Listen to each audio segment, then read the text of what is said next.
우리들 교회 아침 묵상입니다. 네, 안녕하세요.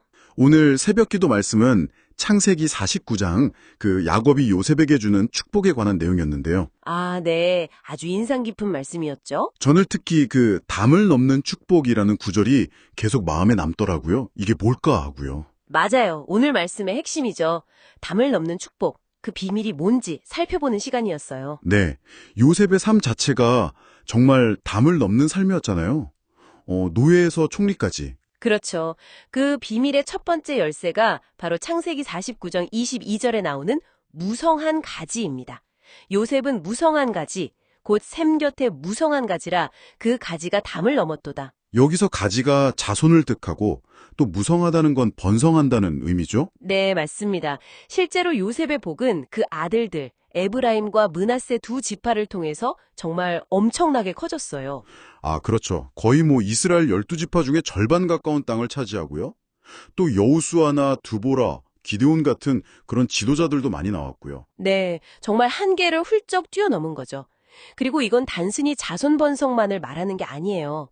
요셉 자신이 그 애굽과 또 자기 가족 전체를 살린 것, 이것 자체가 담을 넘는 삶의 모식입니다. 아, 그러니까 하나님이 우리에게 주시고자 하는 최종적인 복이 바로 이런 모습이라는 거군요.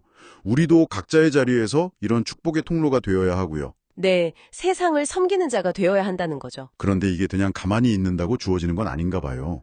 여호수아 17장 보니까 요셉 자손들이 땅이 좁다고 불평하잖아요. 네, 그랬죠. 그때 여호수아가 너희 스스로 개척하라고 딱 말하더라고요. 결국 우리 안에 어떤 두려움이나 거지 근성, 이 정도면 됐지 하는 그런 생각을 넘어서야 한다는 도전 같아요. 정확합니다. 한계를 넘어서야 해요.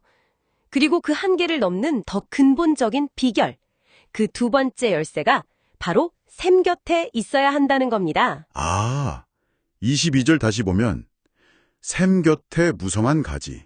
딱 짚어 말하고 있네요. 네, 바로 이겁니다. 이 샘이 바로 하나님을 상징하거든요.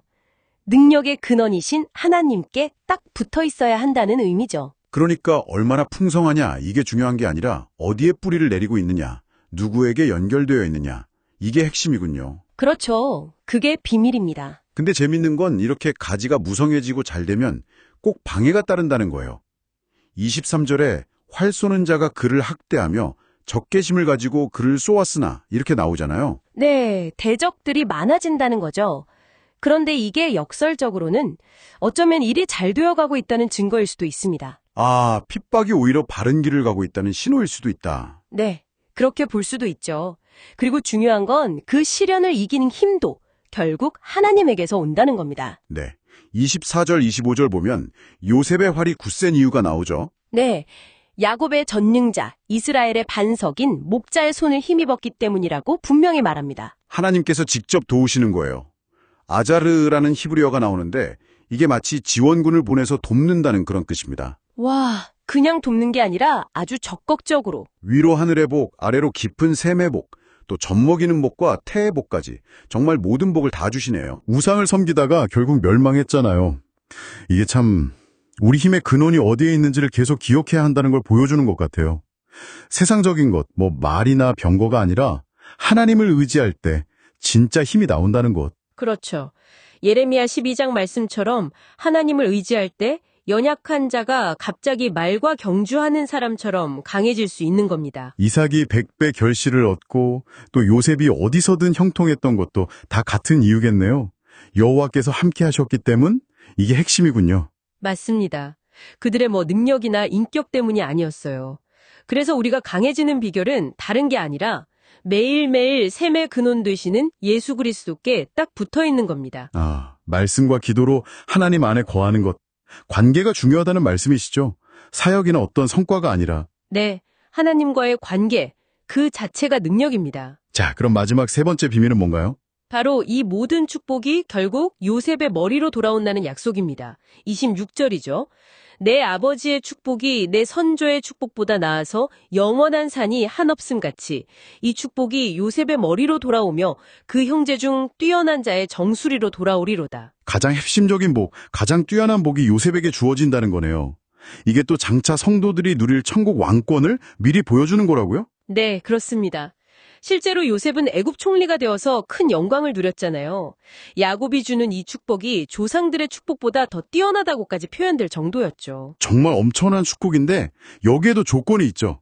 영원한 산이 한없음 같이. 이게 무슨 뜻인가요? 이건 하나님의 통치 아래 있을 때만 이 축복이 유효하다는 겁니다. 하나님을 떠나면 마치 탕자처럼 모든 것을 잃어버릴 수 있다는 경고이기도 하고요. 아, 그렇군요. 그리고 여기서 뛰어난 자를 뜻하는 히브리어 네겔가 구별된 자, 성별된 자라는 의미도 있다고 하셨어요. 나시딘처럼요. 네, 아주 중요한 포인트입니다. 요셉은 그냥 운이 좋았던 게 아니라 형제들보다 더 경건했고 또 하나님의 특별한 목적, 그러니까 많은 생명을 구하고 언약 백성을 이루도록 구별된, 성별된 사람이었던 거죠. 창세기 50장 20절 말씀처럼요. 형겔의 악의조차도 선으로 바꾸시는 그 하나님의 큰 그림 속에서 쓰임받은 거네요. 바로 그거죠. 그래서 오늘 말씀을 통해 우리가 다시 한번 확인하는 것은 요셉이 누렸던 그 담을 넘는 풍성한 축복의 진짜 비밀은 다른 어떤 것이 아니라 바로 샘곁, 능력의 근원이신 하나님께 단단히 붙어 있었기 때문이라는 정의입니다. 네, 정말 그렇습니다. 우리 삶에도 크고 작은 담들이 있을 텐데요. 오늘 하루 그 담을 넘어서는 진짜 힘을 얻기 위해서 셈이신 하나님께 어떻게 더 가까이 나아갈지 한번 생각해 보면 좋겠습니다. 네, 말씀과 기도로 주님 안에 꼭 붙어 있는 그런 하루가 되기를 축복합니다. 네, 오늘 말씀 감사합니다.